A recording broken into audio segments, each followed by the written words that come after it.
నమస్తే ఫ్రెండ్స్, నేను మీ Sravani Harsha. Welcome back to our channel. ఇవాళ మన కథ నిర్ణయం. కథని చివరి వరకు వినండి, నచ్చితే లైక్ చేయండి. ఈ కథ పైన మీ విలువైన స్పందనని కామెంట్ రూపంలో మాకు తెలియజేయండి. కొత్తవారు ఎవరైనా చూస్తున్నట్లయితే మన ఛానల్ని సబ్స్క్రైబ్ చేసుకోండి. వృద్ధురాలా, దొంగతనం చేస్తున్నావా? నీకు సిగ్గులేదా? అంటూ సుశీలమ్మ గారి చేతిలోని భోజనం ప్లేట్లు లాక్కుంటూ ఆ హోటల్ యజమాని అన్నాడు. సుశీలమ్మ గారు 2 చేతులు జోడించి వేడుకుంటుంది.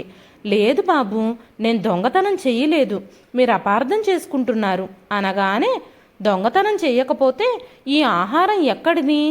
ఇంత ఆహారం దొంగిలించి ఎక్కడికి తీసుకెళ్తున్నారు? మీపై జాలిపడి నేను ఇక్కడ మిమ్మల్ని పనిలో పెట్టుకున్నాను, కానీ మీరు నా హోటల్ నుంచి భోజనం దొంగిలిస్తారా? ఇక్కడి నుంచి వెళ్ళిపోండి అంటూ ఆ హోటల్ యజమాని సుశీలమ్మ గారిని నెట్టినప్పుడు సుశీలమ్మ గారు ఆయన పాదాలు పట్టుకొని, బాబు ఇలా చెయ్యొద్దు, నాకు వేరే ఏ పని దొరకలేదు, నా భర్తకి వైద్యం చేయించుకోవడానికి డబ్బులు కావాలి, ఈ వృద్ధురాలపై జాలి చూపించండి, నాకు మీ అమ్మ వయసు ఉంటుంది, మీ అమ్మే అనుకొని కాస్త దయ చూపించండి బాబు, నా భర్త అనారోగ్యంతో ఉన్నారు, అంతేకాకుండా ఆకలితో బాధపడుతున్నారు, ఆయనకు వెంటనే వైద్యం చేయించడం అవసరం.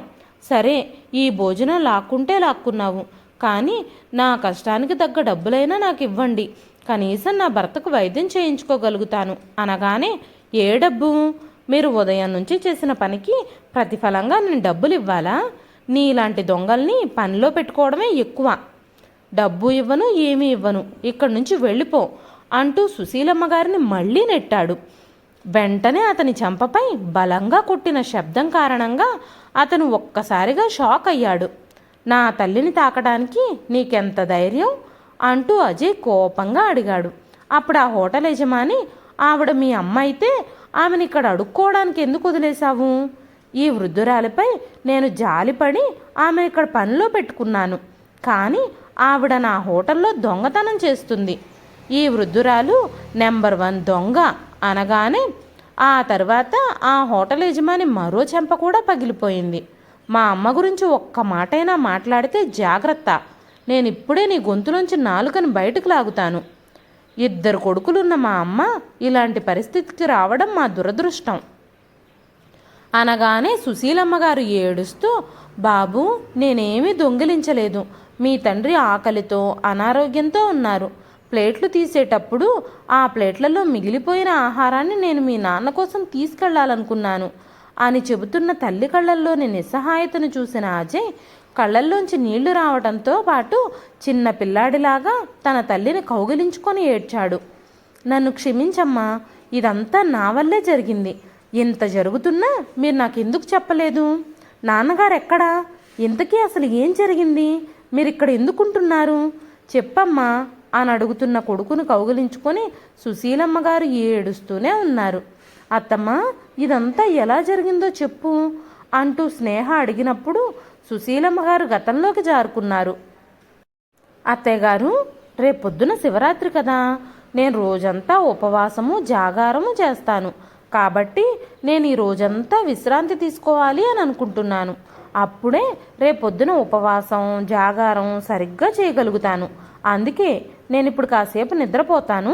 మీరు ఇల్లంతా ఊడ్చి తుడిచేయండి, ఇంకా నా కోసం భోజనం సిద్ధం చేయండి.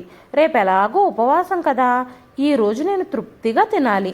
ఇవాళ బాగా తింటేనే రేపు ఉపవాసం చేయడానికి ఎనర్జీ దొరుకుతుంది. రేపు పండగ కాబట్టి అందరూ ఇంట్లోనే ఉంటారు. అందరి ముందు నేను మీకు అన్ని ఇన్స్ట్రక్షన్స్ ఇవ్వలేను, అందుకే ఈరోజు పనులన్నీ పూర్తయిపోవాలి. రేపంతా నేను నిష్టగా పూజ చేయాలి కాబట్టి ఇవాళ నేను విశ్రాంతి తీసుకోవాలనుకుంటున్నాను, నా నిద్రను డిస్టర్బ్ చేయకండి అంటూ స్వప్న తన అత్తగారు సుశీలమ్మ గారికి చెప్పింది.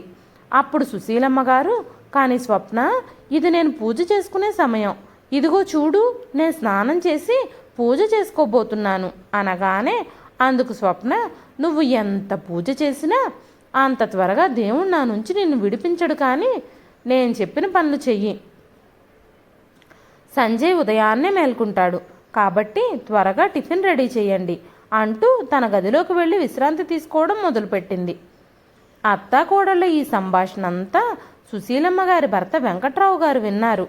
సుశీలమ్మ గారు చీపురు తీసుకొని ఇల్లంతా శుభ్రం చేయడానికి ప్రయత్నిస్తూ ఉండగా వెంకట్రావు గారు, సుశీల, నువ్వు వెళ్ళి నీ పూజ చేసుకో, ఈలోపు నేను ఇంట్లో బయట అంతా ఊడ్చొస్తాను అనగానే సుశీలమ్మ గారు, లేదు లేదు, మీరు ఇలాంటి పనులు చేయడం ఏంటి? మీతో ఇలాంటి పనులు చేయిస్తూ నేను ప్రశాంతంగా పూజ చేసుకోగలుగుతానా? ఆ దేవుణ్ణైనా స్మరించడం ఆపుతానేమో కానీ మీతో ఇలాంటి పనులు మాత్రం చెయ్యనివ్వను. మీరు ముందా చీపురు వదిలేయండి అన్నారు సుశీలమ్మ గారు.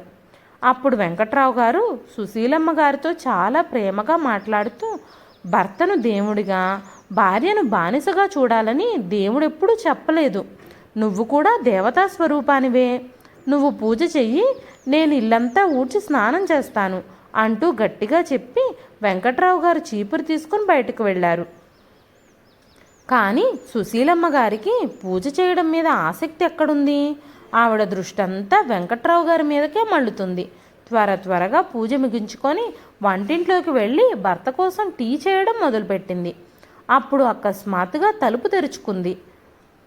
సుశీలమ్మ, వెంకట్రావు గారల్ల చిన్న కొడుకు అజయ్ అక్కడికొచ్చాడు. నాన్నగారు, మీరేం చేస్తున్నారు అనగానే వెంకట్రావు గారు గబగబా చేతిలో చీపిరిని పక్కన పడేశారు. అప్పుడే ఇంట్లో నుంచి, అమ్మా, టీ చేయడం అయ్యిందా? ఉదయాన్నే కనీసం టీ కూడా ఇవ్వలేదు. ఇప్పటి వరకు ఏం చేస్తున్నావు? ఇంత ఆలస్యం ఏంటి అని అరుస్తున్న అన్నయ్య గొంతు విని అజయ్ ఆశ్చర్యపోయాడు. నాన్న, అమ్మతో అన్నయ్య అలా ఎలా మాట్లాడతాడు అనగానే వెంకట్రావు గారు, బాబు అజయ్, నువ్వు హఠాత్తుగా ఎలా వచ్చావు అని అడిగారు. అప్పుడు అజయ్, ఆఫీస్ మీటింగ్ ఉంది నాన్న, మధ్యాహ్నం సిటీలో మీటింగ్ ఉంది కాబట్టి మీ అందరినీ కలుద్దాం అనుకున్నాను. కానీ ఇక్కడ మీ ఇద్దరినీ ఇలా చూడాల్సి వస్తుంది అని అనుకోలేదు అన్నాడు అజయ్. సంజయ్ కోసం టీ తీసుకెళ్తున్నప్పుడు సుశీలమ్మ గారి కళ్ళు చిన్న కొడుకుపై పడగానే ఆమె చేతిలోంచి టీ కప్పు ఒక్కసారిగా జారి పడిపోయింది. కింద పడి విరిగిపోయింది. ఆ గదిలోంచి స్వప్న గొంతు వినిపించింది. అయ్యో దేవుడా, ఈ వృద్ధురాలి వల్ల మాకు ఎలాంటి ప్రయోజనమూ లేదు. ఆవిడ మళ్ళీ ఓ టీ కప్పు పగలగొట్టారు. ఆవిడ వల్ల మాకు నష్టం మాత్రమే. వచ్చినప్పటి నుంచి ఎలాంటి ప్రయోజనమూ లేదు. మాటికి ఏదో ఒక నష్టం జరుగుతూనే ఉంది. ఈవిడ్ని టీ అడగడం మాది బుద్ధి తక్కువ. ఒక్క పని చెప్తే ఏదో ఒకటి నాశనం చేసి పెడుతుంది. ఒక్కరోజు విశ్రాంతి తీసుకుంటా అన్నాను, అయినా సరే ప్రశాంతంగా ఉండనివ్వదు అంటూ తిట్టుకుంది స్వప్న. సుశీలమ్మ గారు సంజయ్కి టీ ఇవ్వడం కోసం ముందుకు వెళ్ళబోతూ ఉండగానే అజయ్, అమ్మా, ఆగండి, కప్పు ముక్కలున్నాయి, మీ కాళ్ళల్లో గుచ్చుకుంటాయి అంటూ అజయ్ తన తల్లి దగ్గరకు పరిగెత్తుకుంటూ వచ్చి సుశీలమ్మ గారిని కౌగిలించుకొని కన్నీళ్లు పెట్టుకొని గట్టిగా ఏడవడం మొదలుపెట్టాడు. సుశీలమ్మ గారు కొడుకు చెమటని కన్నీళ్ళని తన కొంగుతో తుడుస్తూ, బాబు అజయ్, నువ్వు ఇంత పొద్దున్నే ఎలా వచ్చావు? మేమిక్కడికి వచ్చి వారం రోజులు కాలేదు. అప్పుడే ఎలా సన్నబడిపోయావో చూడు అన్నారు సుశీలమ్మ గారు. ఆ మాటలకు అజయ్, అమ్మా, మీరిక్కడికి వచ్చి కూడా వారం రోజులే అవుతుంది, కానీ నువ్వు, నాన్నగారు, మీరిద్దరూ ఎందుకు ఇంతలా వాడిపోయారు, బలహీనంగా అయిపోయారు? ఈ వారంలోనే ఏం జరిగింది? అన్నయ్య, వదిన మీతో ఎందుకలా మాట్లాడుతున్నారు అనగానే సుశీలమ్మ గారికి ఏం చెప్పాలో అర్థం కాక టాపిక్ మారుస్తూ, అరే బాబు, మీ వదిన అప్పుడప్పుడు తమాషా చేస్తుంది, ఏదో సరదాగా అలా మాట్లాడుతుంది అంతే. నువ్వు రాత్రంతా ప్రయాణం చేసి అలసిపోయి ఉంటావు.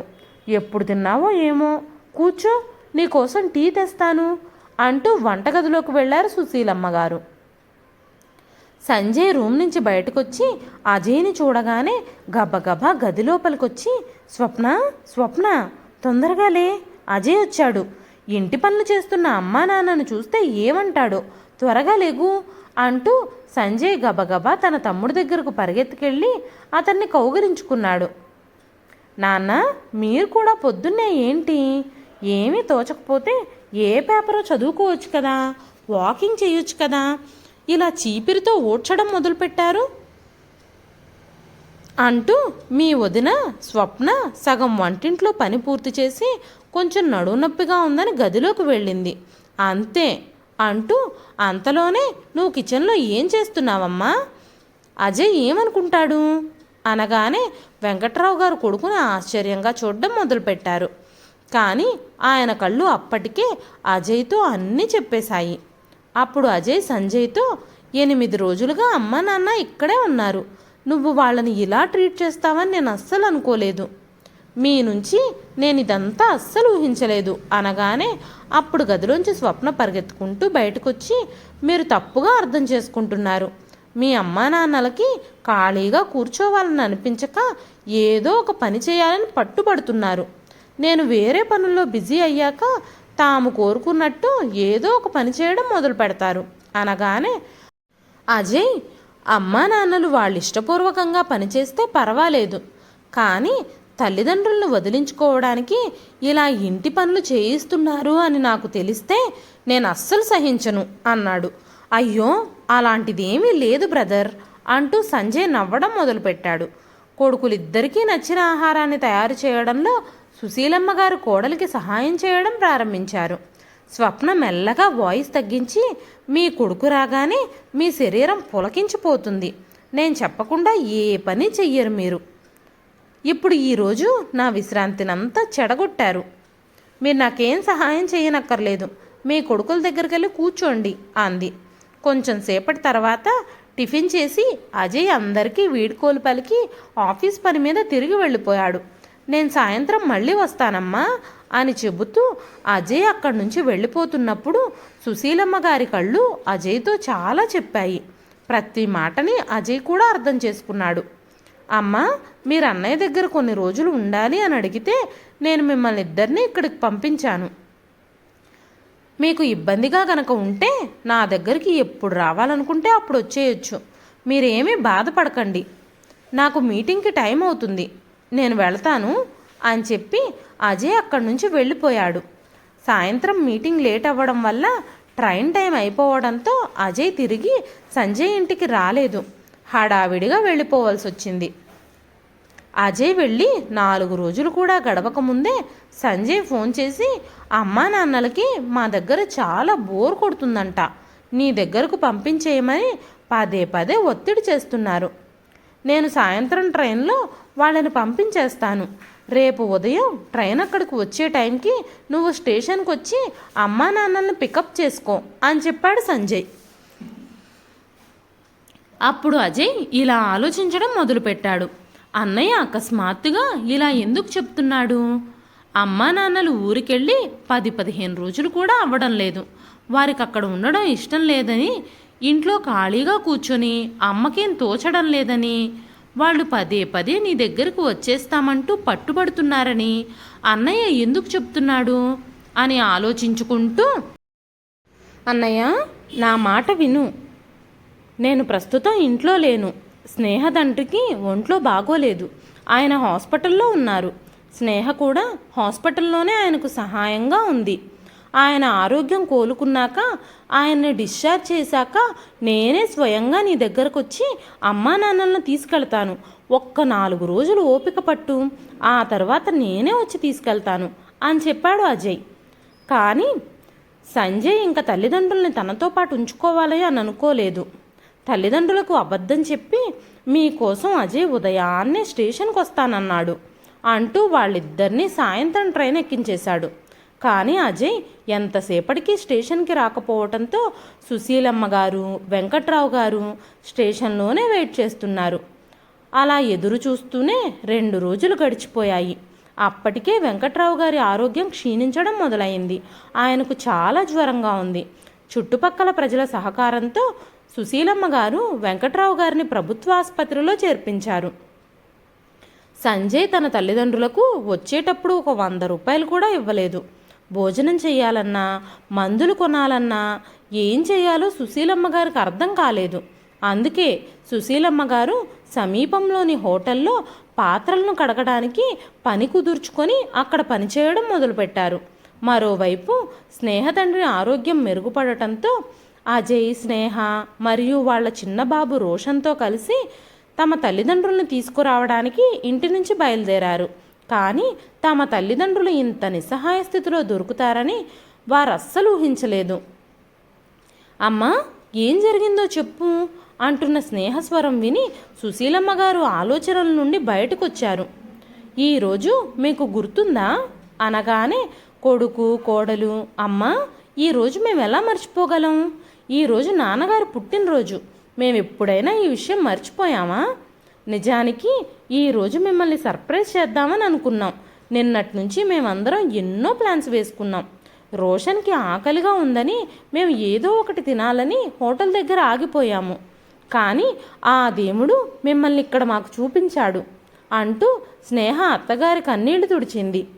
సుశీలమ్మ గారు ముగ్గురిని తీసుకొని వెంకట్రావు గారు ఉన్న హాస్పిటల్ వార్డుకు చేరుకున్నారు. ప్రభుత్వాసుపత్రిలో జనరల్ వార్డులో బెడ్ మీద జ్వరంతో అతని శరీరం కాలిపోతుంది. వెంకట్రావు గారు వాడిపోయిన ముఖంతో, అసలు కొంచెం కూడా ఒంట్లో ఓపిక లేకుండా అలా బెడ్ మీద పడుకుని ఉండడం చూసి అజయ్కి చాలా బాధ కలిగింది. అప్పుడు రోహన్ తాతగారి దగ్గరకు వచ్చి, తాతగారు మీకేమైంది? మీరు ఇలా ఎందుకు పడుకున్నారు? మీరు త్వరగా లేవండి, మీరు త్వరగా కోలుకోండి, లేకపోతే నాతో ఎవరు మాట్లాడతారు? మీరు ఒక్కసారి కళ్ళు తెరిచి చూడండి, మనిద్దరం ఆడుకోవాలి కదా అంటూ ప్రేమగా మాట్లాడుతున్న మనవడి స్వరం విని వెంకట్రావు గారు కళ్ళు తెరిచారు. అతని చిన్న కొడుకు కోడలు తన ముందుండడం చూసి అతని కళ్ళు ఆనందంతో నిండిపోయాయి. వెంటనే అజయ్ తన తండ్రిని ఒక మంచి హాస్పిటల్కి తీసుకెళ్ళి మంచి వైద్యం అందించాడు. స్నేహ హాస్పిటల్లో ఉన్నన్ని రోజులు ఆయనకు సేవ చేసింది. కొద్ది రోజుల్లోనే వెంకట్రావు గారు మునుపటిలా పూర్తి ఆరోగ్యవంతులయ్యారు. క్రమక్రమంగా రోహన్ కూడా నానమ్మ తాతయ్యల దగ్గరే పడుకుని ఉదయం నానమ్మతోనే స్కూల్కి రెడీ చేయించుకుని స్కూల్కి వెళ్ళేవాడు. అజయ్ స్నేహల వివాహం జరిగి కొన్ని సంవత్సరాలు మాత్రమే గడిచింది. అజయ్ పెళ్ళైన దగ్గర నుంచి సుశీలమ్మ గారు, వెంకట్రావు గారు అజయ్ వాళ్లతోనే ఉండేవారు. అంతకు ముందంతా వాళ్ళిద్దరే విడిగా ఊరిలోని సొంత ఇంట్లో ఉండేవారు. సుశీలమ్మ గారిలో ఓపిక తగ్గిపోవటంతో ఇంట్లో పనులు చేసుకోలేక అజయ్ స్నేహలతోనే కలిసి ఉంటున్నారు. స్నేహకు తల్లి లేదు. స్నేహ మరియు అజయ్ ఇద్దరూ కలిసి స్నేహ వాళ్ళ తండ్రిని చూసుకునేవారు. ఎందుకంటే స్నేహ తన తల్లిదండ్రులకు ఏకైక సంతానం కాబట్టి స్నేహ తండ్రి కూడా అదే ఇంట్లో ఉండేవాడు. ఒక వారం తర్వాత అజయ్ ఆఫీస్ నుంచి తిరిగొచ్చినప్పుడు ఇంట్లో సంజయ్ మరియు స్వప్న హఠాత్తుగా కనిపించటంతో అతనికి ఆశ్చర్యం కలిగింది. వెంకట్రావు గారు చాలా సీరియస్గా కనిపించడం, సుశీలమ్మ గారు భోజనానికి వంట పనిలో బిజీగా ఉండడం చూశాడు. అజయ్ కాళ్ళు చేతులు కడుక్కునొచ్చి తండ్రి భుజం మీద చెయ్యేసి, నాన్న ఎందుకంత కంగారుగా ఉన్నారు అనగానే వెంకట్రావు గారు నవ్వి ఏమీ మాట్లాడలేదు. అప్పుడు అజయ్ కోపంగా, అన్నయ్య నువ్వు ఇక్కడికి ఎందుకు వచ్చావు అనగానే, ఆ రోజు ఉదయం నువ్వు కూడా హఠాత్తుగా మా ఇంటికి వచ్చావు. ఆ రోజు నేను నిన్ను ఇలాగే అడిగానా అనగానే, మీరు అమ్మా నాన్నల విషయంలో చేసిన పనికి మీతో నాకు ఇంకా సంబంధం లేదు అంటూ అజయ్ గట్టిగా అన్నాడు. అమ్మా నాన్నలు నీతో సంబంధం కొనసాగించాలి అనుకుంటే వాళ్ళు నిరభ్యంతరంగా కొనసాగించుకోవచ్చు, నేను వాళ్ళని ఆపను. అయితే ఈసారి అమ్మా నాన్నని మీతో పాటు నేను ఎప్పటికీ పంపించను. 10 రోజులు మీ దగ్గరకు పంపిస్తే వాళ్ళకి మీరు ఎలాంటి గతి పట్టించారు? అసలు మీరు వచ్చిన పనేంటో చెప్పండి అంటూ చిరాగ్గా అనగానే, సంజయ్ నాంచకుండా విషయానికి వచ్చేస్తాను. ఊర్లో ఉన్న ఇల్లు భూమి అమ్మేసి నా వాటా నాకు ఇచ్చేయండి. నాకు ఇప్పుడు డబ్బు చాలా అవసరం. నేను ఊర్లో ఉన్న కొంతమంది పెద్దలతో డీలర్లతో మాట్లాడాను. నాన్న సంతకం చేస్తే 2 రోజుల్లో పని అయిపోతుందని చెప్పారు. నాన్న సంతకం చేసేస్తే ఆ డబ్బు సగం నువ్వు సగం నేను పంచుకుందాం అనగానే అజయ్ కోపంగా, ఆ ఊర్లో ఉన్న ఇల్లు ఆస్తులు మన తాత ముత్తాతల కాలం నాటివి, వాటిని అమ్మాలని నిర్ణయం నువ్వెలా తీసుకుంటావు? అమ్మా నాన్నలు ఇంకా బ్రతికే ఉన్నారు అనగానే సంజయ్ కోపంగా, ఆ ఇల్లు మనం ఏం చేసుకుంటాం? అది ఇప్పటికే పాడుపడిపోయింది. అమ్మా నాన్నలు నీతోనే నివసిస్తున్నారు, నేనేమో ముంబైలో ఉంటున్నాను. అలాంటప్పుడు ఆ ఇల్లు ఉంచుకుంటే మనకు లాభం ఏంటి అనగానే అజయ్ వాడిపోయిన తండ్రి మొహంలోకి చూస్తూ, వద్దు, ఊర్లో ఇల్లు భూములు అమ్మొద్దు. అమ్మా నాన్న ఉన్నంతకాలం అవి అలాగే ఉండనిద్దాం. ఆ తర్వాత వాటిని ఏం చేయాలో ఆలోచిద్దాం. అమ్మా నాన్నలిద్దరికీ ఆ ఇంటితో చాలా అనుబంధం ఉంది. వాళ్ళు ఎప్పుడు కావాలంటే అప్పుడు ఆ ఇంటిని కళ్ళారా చూసుకోవడానికైనా ఆ ఇంటిని మనం ఏమీ చేయకుండా అలాగే ఉంచాలి అనగానే సంజయ్ కోపంగా, అమ్మా నాన్నల మీద నీ ఒక్కడికే ప్రేమున్నట్టు అన్ని డ్రామాలు చేయాల్సిన పని లేదు, నాకు వెంటనే నా వాటా నాకు కావాలి అనగానే అజయ్ కోపంతో, మీరేం మాట్లాడుతున్నారో మీకు అర్థమవుతుందా? మీరిద్దరూ వారి విషయంలో ఏం చేశారో అమ్మా నాన్నలు ఇప్పటి వరకు నాకు చెప్పలేదు. అయినా సరే వారి మనసులో ఉన్న ప్రతి విషయాన్ని నేను అర్థం చేసుకున్నాను అనగానే, స్వప్న చెప్పడానికి ఏముంది, మేం వాళ్ళని ఏం చేశామని అంటూ గట్టిగా మాట్లాడబోయింది. అప్పుడు అజయ్ కోపంగా, మీరు మౌనంగా ఉంటేనే మంచిది, లేకపోతే నేనేం చేస్తానో నాకే తెలియదు. అమ్మా నాన్నలకి దూషించకుండా 2 పూట్ల భోజనం కూడా ఇవ్వలేని మీరు పెద్ద పెద్ద మాటలు మాట్లాడుతున్నారా అనగానే స్వప్న భయంతో తలదించుకుంది. సంజయ్ మొండిగా తన వాదనని వినిపిస్తున్నాడు. ఆ ఆస్తులన్నీ అమ్మకుండా ఎవరడ్డు పడతారో నేను చూస్తాను అంటూ గట్టిగా మాట్లాడుతున్నాడు. అప్పుడు అజయ్, మీకు అర్థం కావడం లేదు, ఇది అమ్మా నాన్నల మనసుని ఎంత బాధ పెడుతుందో. నాన్నగారు పుట్టి పెరిగింది ఆ ఇంట్లోనే. అమ్మ కొత్తగా పెళ్ళై ఆ ఇంట్లోకి వచ్చిన దగ్గర నుంచి ఆమెకు సంబంధించిన ఎన్ని జ్ఞాపకాలుంటాయి అన్నాడు అజయ్. వెంకట్రావు గారు, సుశీలమ్మ గారు ఇద్దరి వాదనల్ని మౌనంగా వింటున్నారు. అజయ్ మాటలతో వారిద్దరూ ఏకీభవించినా ఏమీ మాట్లాడలేకపోయారు. సంజయ్ నిరంతరం మాటల బాణాలతో అందరి మనసుల్ని గాయపరుస్తున్నాడు. అజయ్ తనని తాను రక్షించుకోలేకపోయాడు. అన్నయ్య, మీరు అమ్మా నాన్నలను నిజంగా ప్రేమిస్తున్నారా? మీ మనసులో ఏముందో నాకు బాగా అర్థమవుతుంది. మీకు అవకాశం దొరికితే మీరు డబ్బు కోసం ఎవరినైనా మీ దారి నుంచి తప్పిస్తారు. అరే, వదిన అమ్మా నాన్నని ఎంత బాధ పెట్టేది. ఉదయం టిఫిన్లోకి రాత్రి మిగిలిపోయిన ఆహారం ఇచ్చేది.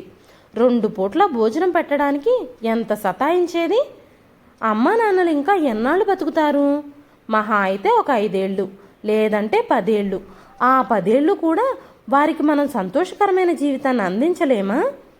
వాళ్ళు మనల్ని ఎంత బాగా చూసుకుంటే మనం ఈ స్థితికి వచ్చాం. వాళ్ళను పట్టించుకోవాల్సిన అవసరం మనకు లేదా? కొడుకులుగా అది మన బాధ్యత కాదా అన్నాడు అజయ్. అన్నదమ్ములిద్దరి మధ్యలో వాగ్వాదం జరుగుతూనే ఉంది.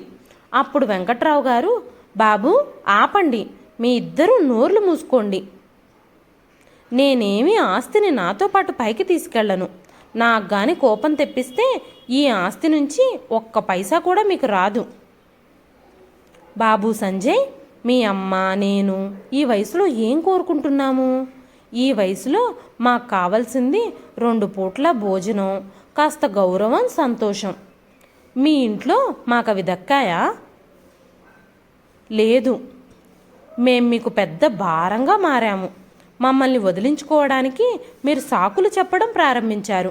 మాయమాటలు చెప్పి మమ్మల్ని స్టేషన్లో వదిలేశారు. వెంకట్రావు గారి మాటలు వింటున్న అజయ్ కళ్ళ నుంచి నీళ్లు రావడం మొదలయ్యాయి. అజయ్ తన తండ్రికి మద్దతు ఇవ్వడం ప్రారంభించాడు.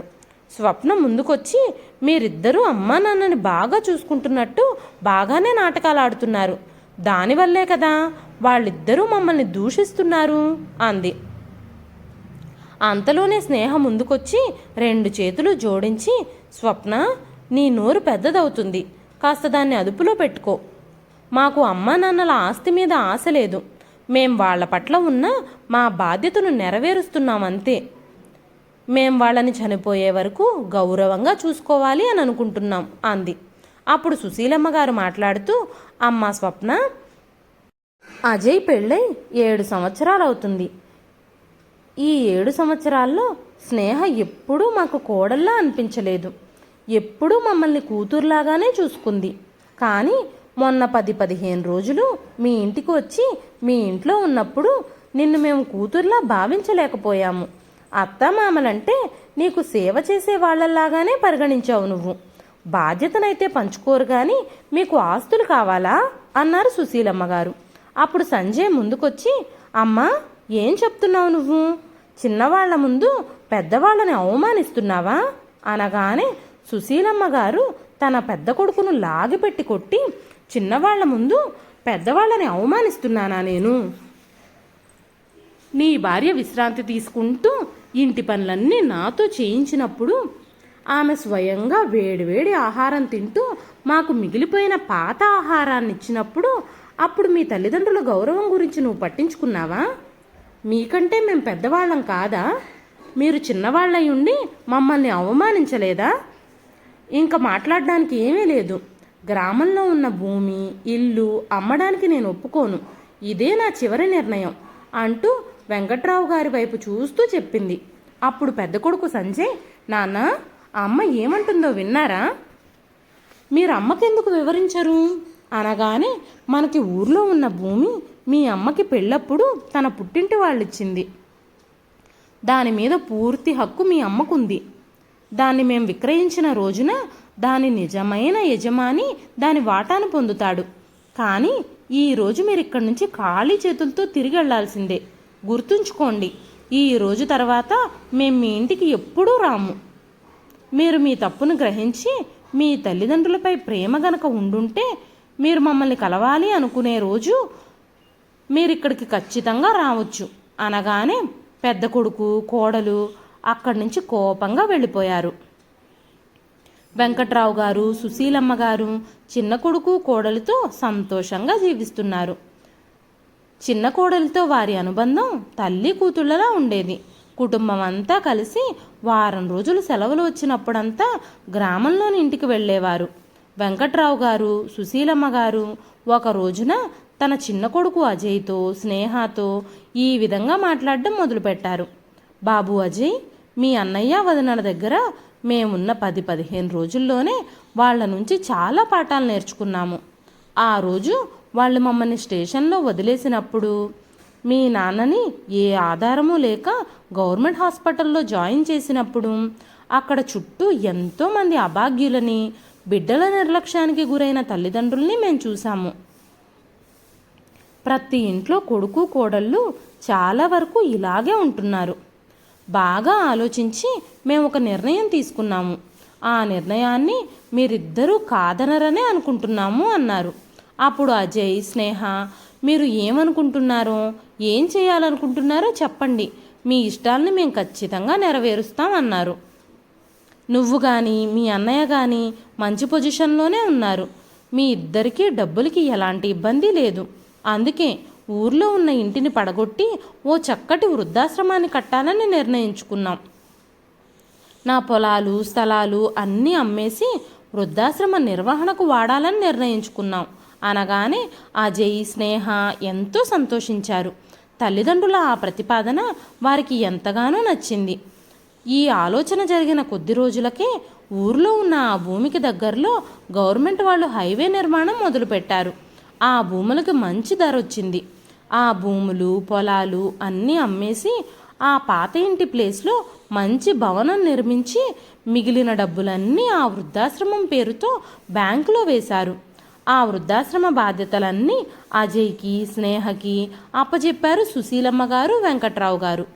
ఈ విషయాలన్నీ సంజయ్, స్వప్నలకి తెలిసినప్పుడు కోట్ల రూపాయల విలువ చేసే ఆస్తి అనాథాశ్రమానికి వెళ్ళిపోతుందని ఎంతో బాధపడ్డారు ఆ ఇద్దరు. ఆ 10 రోజులు అమ్మా నాన్నల్ని కాస్త బాగా చూసుకుని ఉండుంటే ఆ ఆస్తంతా మనకే దక్కుండేది అనుకుంటూ బాధపడ్డారు. ఇదండి ఈరోజు కథ. ఈ కథ మీకు ఎలా అనిపించింది? సుశీలమ్మ గారు, వెంకట్రావు గారు తీసుకున్న నిర్ణయం మీలో ఎంతమందికి నచ్చింది? సుశీలమ్మ గారు, వెంకట్రావు గారు తమ ఆస్తిలో కొంతైనా కొడుకులకిచ్చుంటే బాగుండేది అని మీలో ఎంతమంది అనుకుంటున్నారు? మీ విలువైన అభిప్రాయాలని కామెంట్ రూపంలో మాకు తెలియజేయండి. మరెన్నో ఇలాంటి ఇంట్రెస్టింగ్ కథల కోసం మన ఛానల్ని సబ్స్క్రైబ్ చేసుకోండి. మరొక మంచి కథతో మళ్ళీ కలుస్తానండి. అంతవరకు సెలవు.